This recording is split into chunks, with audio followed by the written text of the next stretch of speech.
Fala aí galera, como é que vocês estão? Eu espero que bem.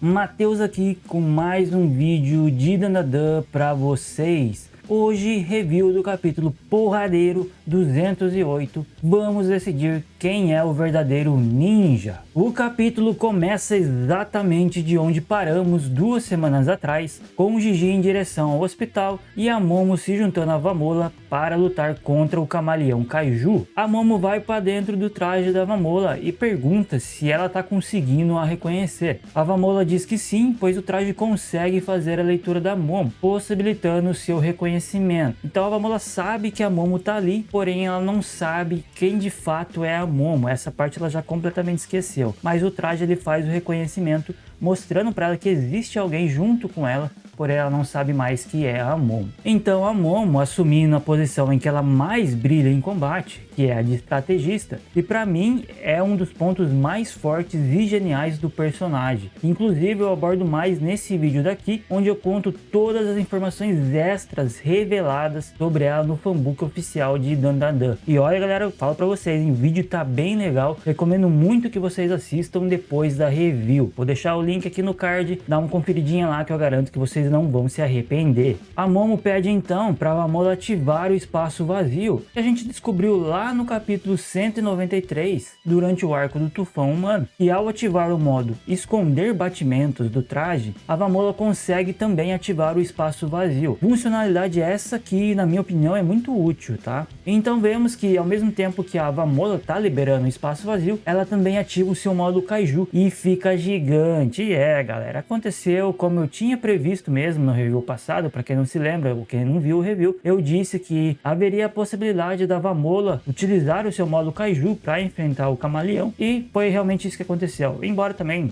para ser bem sincero, tava meio que na cara que isso ia acontecer. E eu ainda me pergunto se o Tatsu tá fazendo isso de propósito. Ele tá assistindo um anime e tá tentando ali meio que conciliar os acontecimentos do anime com o mangá, porque no anime nós chegamos justamente no arco da Vamola, né? O arco que ela aparece pela primeira vez e tem lá o Kaiju, né? Onde eles vão enfrentar o Kaiju. E agora no mangá eles também têm, o Tatsu também colocou uma luta de Kaiju, porém dessa vez, em vez da Vamola ser o inimigo, o oponente, dessa vez a Vamola está sendo a protagonista. Então fica interessante o paralelo que ele fez, e a Vamola, agora em modo Kaiju, ativa sua invisibilidade e parte para cima do inimigo, mandando seu primeiro golpe nomeado. Pelo menos eu não me recordo se em algum outro momento ela utilizou algum nome nomeado. Se esse não foi o primeiro golpe, a primeira vez que ela fez isso, comenta aí embaixo, mas eu acredito que sim, se não me falha em memória. Aí é algo que na primeira vez que eu li, eu não tinha me tocado, só quando eu tava escrevendo o roteiro do vídeo que daí eu percebi que, peraí, eu não me lembro da Vamola ter usado um golpe nomeado, porque a gente sabe que golpes nomeados em Dandadan possuem um poder maior, né, visto aí quando o Gigi usou pela primeira vez a sua Evil Gun com o nome, né, que foi lá no arco dos globalistas, ele utilizou, a gente viu como foi diferente. Também temos o taco ali da Seiko, que ela utiliza, que tem um nome, né, então essa questão do nome, golpes nomeados tem uma relevância muito grande dentro de Dandadan. E o nome do golpe é Impulso do Punho Cerrado de Vento Quente.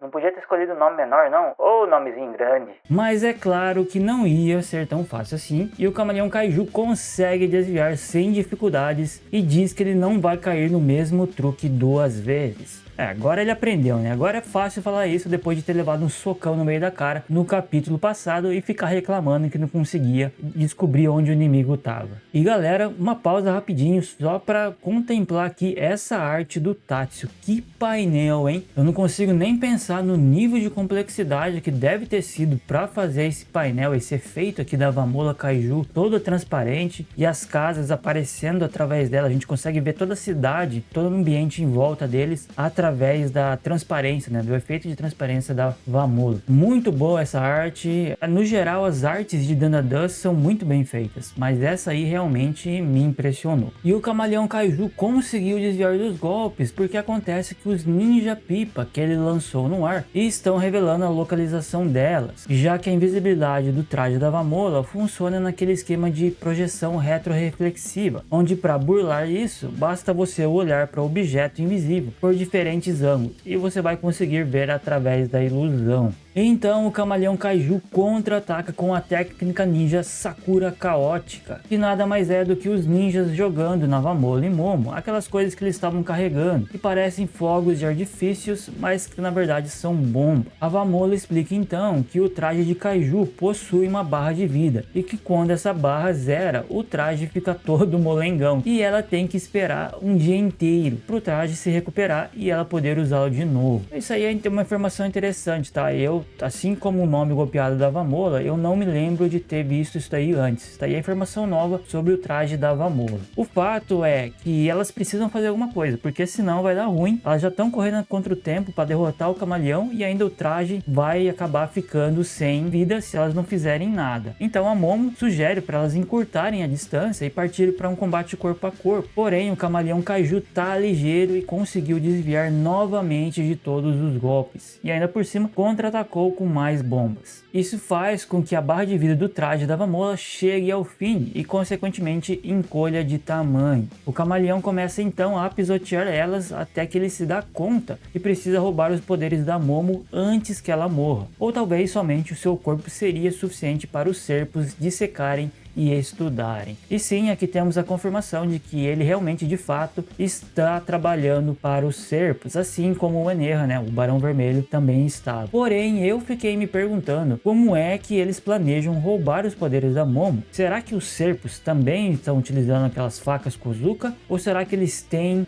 algum outro tipo, algum outro mecanismo, uma tecnologia que eles consigam extrair os poderes da Momo? Fica aí meu questionamento, talvez isso vai ser mais abordado para frente. Ou também existe a possibilidade do camaleão, como o Enerra, também estar trabalhando para o Conde Saint-Germain. Parece um pouco improvável, na minha opinião, que os serpos saibam sobre as facas. Porém, o que me faz pensar que o Enerra e o camaleão também estão trabalhando para o Saint-Germain é porque o Enerra insistiu muito para Seiko admitir a sua derrota. E também a hora que uma olhada apareceu para salvá-la, ele disse a mesma coisa, ele disse que levaria o seu poder também. Então eu não sei vocês, mas isso aí tá me parecendo estranho. Deve ter algo a mais nisso aí, o Conde Saint-Germain deve estar envolvido nessa situação de alguma forma também. Certamente é algo que vale a pena a gente guardar na memória e ficar atento sobre as possíveis pistas que o Tatsu possa revelar nos próximos capítulos. Continuando, a Momo pergunta para o camaleão o que diabos ele tá atacando e sem entender nada, ele começa a gritar para ela aparecer. Só que a Momo e a Avamola, num ato de genialidade, estão dentro do castelo, dentro do corpo do camaleão, assim como no conto de Isanboji, que é um nanico que entra no corpo de um Oni gigante e o derrota por dentro. Então elas decidiram seguir a mesma estratégia e atacar o Kaiju do lado de dentro. Para isso, elas roubaram e espalharam um monte de bombas pelo seu corpo, aquelas mesmas bombas que os ninjas estavam carregando. Então elas foram lá, roubaram ali algumas bombas, entraram dentro do corpo do Kaiju enquanto ele estava atacando o traje, pensando que estava atacando elas, mas na verdade o traje já estava vazio e elas estavam lá dentro só plantando as bombas e esperando para atacar. E já que a Momo citou o conto do Isanboji, seria essa uma dica do Tatsu para dizer pra gente que a Momo finalmente vai conseguir usar o Ushiji no Kozuchi, que é o martelo mágico que possibilitaria ela voltar ao tamanho normal? Ficamos na expectativa que sim.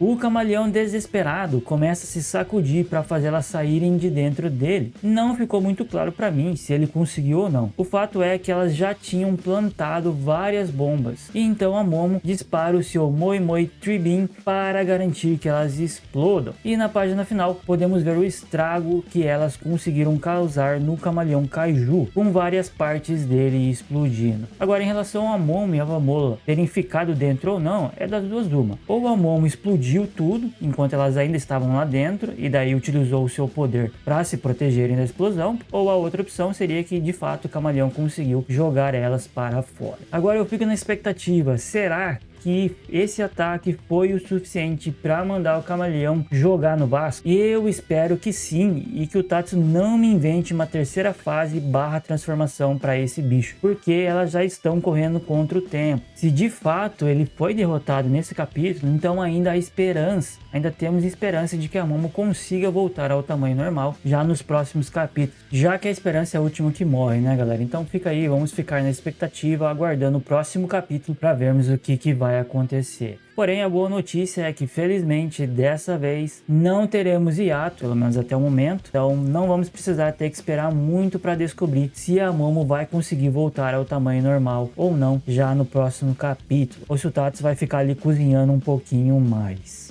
Galera, depois de um capítulo triste, angustiante, de apertar o coração, dessa vez o Tatsu decidiu dar uma compensada com um capítulo com um final feliz. Mas e vocês, o que acharam do capítulo? Também ficaram aliviados a luta já ter terminado? Ou acha que a luta ainda vai se estender um pouquinho mais? Você acha que a Momo vai conseguir voltar pro templo e utilizar o martelo mágico? Ou alguém vai aparecer para salvar ela? Talvez a Vovó Turbo apareça? Ou talvez uma outra opção? Coloque aí nos comentários as suas considerações, teorias e também sugestões. Bora trocar uma ideia aí nos comentários. Eu espero que vocês tenham gostado do vídeo. Se gostaram, deixa o likezão para fortalecer. Valeu por assistirem e até a próxima.